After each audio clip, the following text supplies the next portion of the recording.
بسم اللہ الرحمن الرحیم۔ اللہ تبارک و تعالیٰ کے فضل و کرم سے، اس کی توفیق سے سلفی منہج کے حقیقت کے ضمن میں بدعات کا اور بدعات کی مذمت کا، اسی طرح سے بدعات کو پہچاننے کے قواعد کا اور اس کے اصولوں کی معرفت کا جو موضوع چل رہا ہے، اس سلسلے کا اب تک کا جو کچھ موضوع آپ کے سامنے آیا ہے وہ بدعات کی پہچان کے 16 قواعد ہیں، اور مزید جو قواعد ہیں وہ انشاءاللہ تبارک و تعالیٰ آگے آج کے درس میں اور اس کے بعد کے دروس میں آپ کے سامنے پیش کیے جائیں گے۔ آج ہمارے سامنے 17واں قاعدہ ہے، بدعات کی پہچان، بدعات کی معرفت کا 17واں قاعدہ، جس کے ذریعے سے ہم بدعات کو پہچان سکتے ہیں۔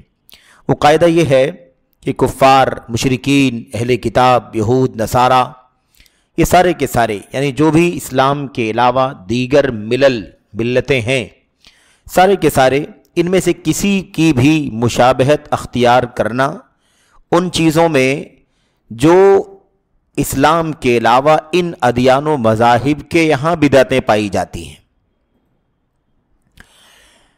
اسلام میں اگر اسلام کے اندر کسی نے بدعت ایجاد کر لی ہے، ہم اور آپ جانتے ہیں کہ وہ ناقابل اعتبار ہے۔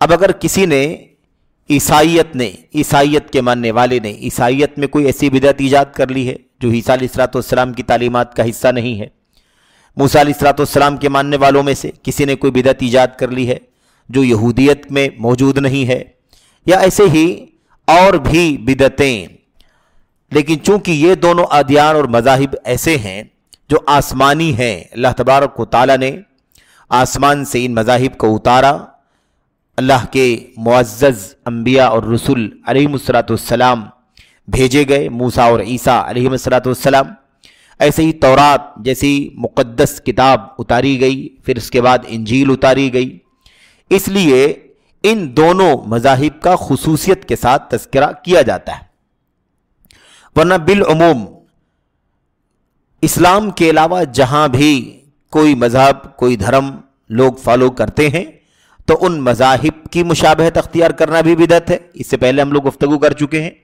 اور ان مذاہب کے اندر جو بدعتیں ایجاد کر لی گئی ہیں، اگر ان بدعتوں میں اگر کوئی مسلمان ان کی مشابہت اختیار کرتا ہے تو یہ بھی بدعت ہے، یہ بھی بدعت ہے، خواہ اس کا تعلق عبادات سے ہو یا اس کا تعلق عادات یعنی طور طریقے، رہن سہن، اس سے ہو اس کا تعلق، دونوں چیزیں، چاہے عبادات سے تعلق ہو یا عادات سے، یا عبادات اور عادات دونوں سے اس کا تعلق ہو، بہر صورت اس میں اگر کوئی مشابہت اختیار کرتا ہے تو ہمارے پاس یہ قاعدہ ہے کہ وہ بدعت ہے۔ اتنا کافی ہے۔ اگر دین اسلام کے اندر کوئی کام ایسا کوئی کر رہا ہے جو دیگر ادیان و مذاہب کے یہاں نہیں بلکہ ان کے یہاں بدعتیں پائی جاتی ہیں، ان کی مشابہت اختیار کرتا ہے، تو ایسی صورت میں یہ بدعت ہے، خواہ وہ عبادات میں ہو یا عادات میں ہو۔ اس سلسلے میں کئی ایک مثالیں ہیں، اور مثالوں سے باتیں زیادہ واضح ہوتی ہیں۔ کچھ مثالیں تو ایسی ہیں جو ماضی کی ہیں، اور کچھ مثالیں آج بھی ہمارے بیچ میں موجود ہیں، تو ان باتوں کو پڑھ کر کے ہمیں یہ بات اچھی طرح سے سمجھ میں آ جائے گی کہ یہ 17واں قاعدہ بھی بڑی آسانی سے بدعتوں کو پہچاننے کے لیے ایک عظیم الشان قاعدہ ہے۔ اور میں سمجھتا ہوں کہ آج کل کا یہ جو دور ہے، ہمارا یہ دور موجودہ، اس دور میں نبی کریم صلی اللہ علیہ وسلم کی پیشین گوئی کے مطابق کہ اللہ کے نبی صلی اللہ علیہ وسلم نے فرمایا تھا کہ تم لوگ اپنے سے پہلے والوں کی پیروی کرو گے، ضرور بالضرور ان کے نقش قدم پر چلو گے، ان کی نقالی کرو گے، جیسے وہ ایمان عقیدہ ویسے تم بھی، جیسے ان کا رہن سہن ویسے تم بھی، جیسے ان کا کھانا پینا اٹھنا بیٹھنا ایسے ہی تم بھی، جیسے ان کا لباس کلچر ایسے ہی تم بھی اختیار کرو گے۔ تو یہ پیشین گوئی تھی، اور دراصل یہ کوئی خبر نہیں دے رہے تھے اللہ کے نبی، خبر دینے کے ساتھ ساتھ امت کو آگاہ کر رہے تھے کہ امت کے لوگ اس سے بچیں، اہل کتاب یہود و نصارہ کی مشابہت اختیار نہ کریں۔ تو اس اعتبار سے اس سے پہلے والا قاعدہ اور یہ قاعدہ، یہ دونوں قواعد جو ہیں اس دور میں ہمیں زیادہ آسانی سے سمجھ میں آ سکتے ہیں، کیونکہ عام طور پر دیکھنے میں یہ آ رہا ہے کہ اسلام کے ماننے والوں کی ایک تعداد ایسی بھی ہے